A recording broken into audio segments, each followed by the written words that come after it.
Okay, let's go. Créer volontairement des espaces de parole pour s'entendre dire des choses utiles qu'on n'a pas nécessairement envie d'entendre, eh bien, ce sont les fondements pour moi d'une posture d'étonnement volontaire. C'est certainement un des biens les plus précieux d'un dirigeant. Créer ces espaces, c'est d'abord suspendre son jugement ou tenter de suspendre son jugement. Se hâter de ne pas juger trop vite.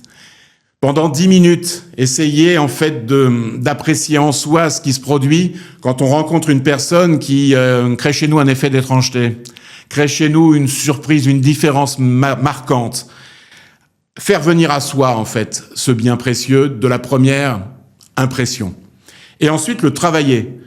Et donc ça, c'est passer de la suspension de jugement à la distanciation du regard. Pour bien le travailler, partagez votre avis avec des gens courageux qui ne pensent pas comme vous. Ça me semble absolument essentiel. Et identifiez ces raisons informelles sur lesquelles vous appuyez non seulement vos décisions, mais vos actions. Suspendre votre jugement, distancier votre regard, ça nous amène à tolérer. Une dynamique souhaitable, c'est pas la dynamique de la tolérance, c'est celle de la reconnaissance. Le troisième point, et c'est un point qui m'anime depuis longtemps, auquel je crois, mais qui est très exigeant, essayez d'expliquer à vos équipes, le plus souvent possible, comment vous avez l'impression de fonctionner.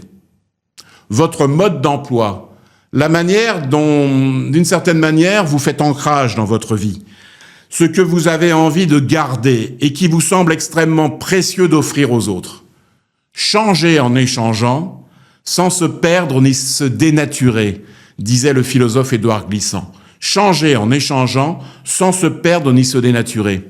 Ça veut dire pour un dirigeant, une dirigeante, une équipe dirigeante, ça veut dire connaître son mode d'emploi, ce sur quoi vous ne transigez pas. Et si j'avais la chance de vous accompagner comme homme de ressources humaines, je vous poserais cette question assez souvent. Quelles sont les 3 choses sur lesquelles tu ne transiges pas? Qu'est-ce qui fait ancrage chez toi? Et pourquoi tu es si attaché à ces choses en fait qui pour toi ont un grand sens? Explique-le aux autres.